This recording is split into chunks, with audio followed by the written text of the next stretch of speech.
Hi, folks. So, I was speaking to God about something earlier on Friday during the filling station thing. Well, pretty much at the end. There's a young bloke who is engaged to a young lady, and I saw him, and I think I mentioned this on Good Friday. He's the one who tried to show that he was equal to me by bringing up something that was completely ridiculous and made no sense whatsoever. Well, at the end of the finish station, as I was about to leave, he was out in the area where the entrance to the church thing, and we started talking. And I said about the fact of that eating from the tree of life and what would be the case then, and that the Lord Himself was perfected. And because he was perfected, he didn't need to eat, he didn't need to sleep, etc., etc. And this young man got quite offended by that, which again, people will. People will get offended because God didn't give it to them. So when God gives wisdom or knowledge or understanding to someone else, people who are very sort of good little Christians, and they've ticked all the boxes, so therefore everyone loves them, everyone thinks they're brilliant, they get offended. So yeah, he was saying, well, during that 40 days and 40 nights, the Lord was struggling. I said, yeah. I said, well, okay. Does it say why? I said, yes, we know he was tempted. Now, he had to be weakened in order for the temptation to look real and as if he would actually be tempted. I said, but it doesn't say he was tempted because he was tired or because he was hungry. It doesn't say any of that at all.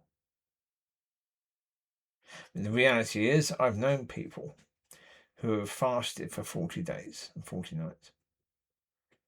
They've had water, nothing else. And that person has had no problems. They've been perfectly healthy. They've got on with their day. They've gone to work every day, and they've been absolutely fine. So therefore, we know the Son of God could have been absolutely fine fasting for 40 days and 40 nights, because if other people, humans, who are not God, can do so, then God could have been okay, yes? But we know that for the devil to tempt him, that he had to be weakened enough to be tempted. But why? We don't know. But the reality is, what I didn't say to this person the other day, this is what I talked to God about and what I got today that is relevant.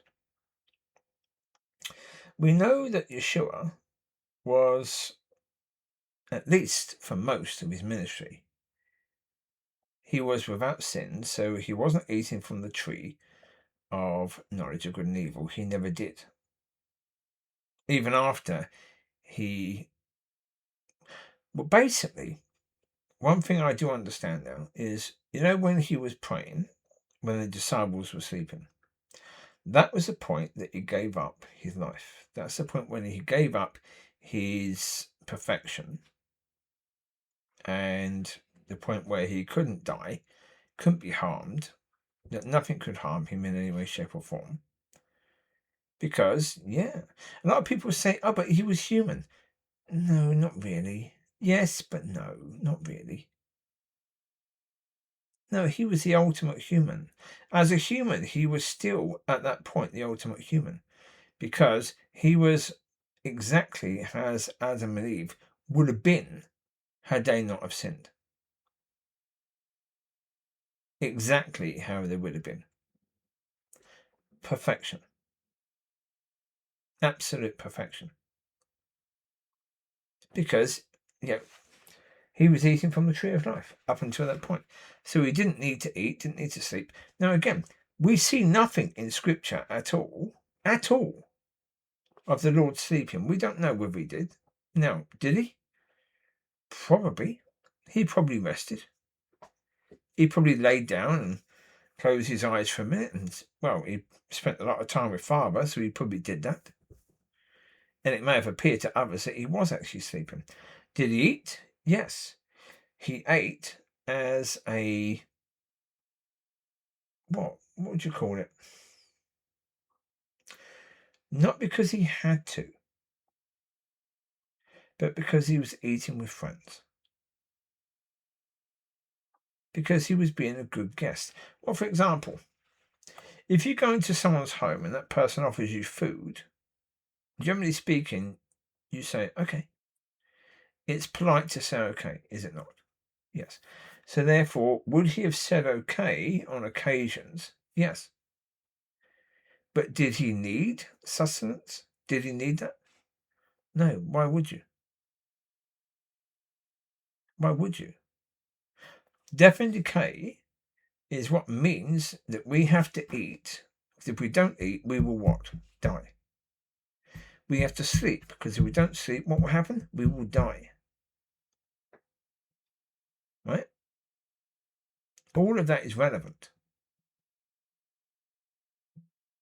If we don't do that, we will die.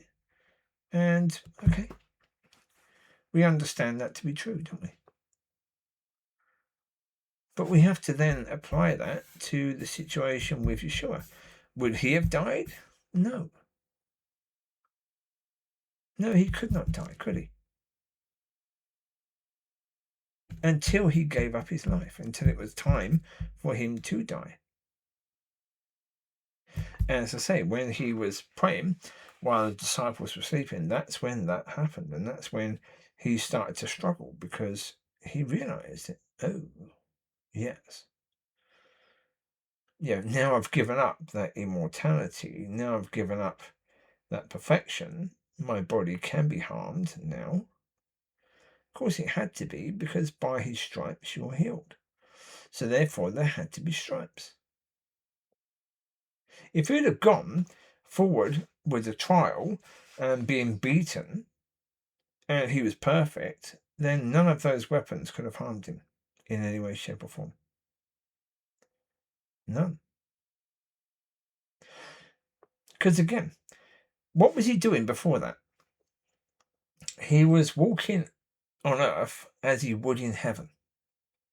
That's why he was able to walk across the water, walk on the water. That's why how he was able to do that. Because in heaven, if there's water, that's not going to stop your journey. You're not going to drown in heaven, are you? You're not going to fall into the water and drown, because you can't die in heaven. In heaven, you don't have to eat. In heaven, you don't have to sleep. It doesn't mean you can't. There will be food available in heaven that you can eat if you want to eat, but you don't have to. And understand one very important point. A lot of people think that if you go to heaven, you'll just be spirit, you won't be body. No, we're told that we'll be given new bodies. Right? If we'll be given, and what is that new body? That new body is a perfect body. Perfection. Eating from the tree of life. No longer any death or decay in us whatsoever. We will be given that new body. So therefore, and I believe that's supposed to be in the 1,000 years, isn't it? When the Lord returns. That those that were his will be given a new body. There'll be a new earth, and yeah, we'll be given a new body. Yeah, okay. But then, again, none of that is particularly clear. I'm not going into that, because that's not what I'm supposed to be doing. Okay. I'm simply saying, when you look at it, he was walking heaven out on earth. That's what we're supposed to be doing. We are supposed to be doing that. In Matthew 6, verse 9 and 10, that is exactly what that's referring to. Exactly what that's referring to. And if the Lord said that that's what we should be praying, it means that that is possible for us to be doing now. Not easy, and not something you can do yourself, but it is something that can happen. If it can't, he wouldn't have told us to pray it. As I said before, there's no way the Son of God would have wasted breath and wasted words telling us to praise something that was an impossibility. That would be stupid. I don't think the Son of God, Yeshua, was stupid. So therefore, he didn't say stupid things, did he? He didn't try and give us false hope, did he? At any point in time, there was never a point where he wanted us to have false hope, was there? Nope. Not in any way, shape, or form. So, yeah. Is it possible, therefore, for us humans to walk in that way? Yes. Is it possible for us to eat of the tree of life? Yes. The two trees are still there. If we can still eat from the tree of knowledge of good and evil, we can still eat from the tree of life. There's no doubt about that at all. It's just how. And of course, God told me how a while back. And so therefore, yes, it is possible. I don't know yet if anyone else pre this date has ever eaten from the tree of life. Yeah, except the very early people and the Son of God. I don't know. I don't see any evidence of that at all. I don't think there's been evidence of it. From the early church, there was no one there. Between the early church and now, I don't see any evidence of anyone being immortal. I mean, they say that there's the what's in there, that prophet who wrote the other book that isn't in Enoch was immortal. Again, we don't know. Was he immortal? We don't know, but we are told that his body was taken up. But okay, maybe.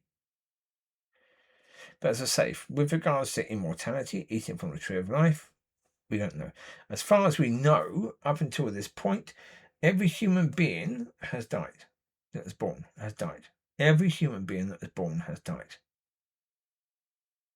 I've never heard of any one that hasn't as of yet. But there will be. There will be.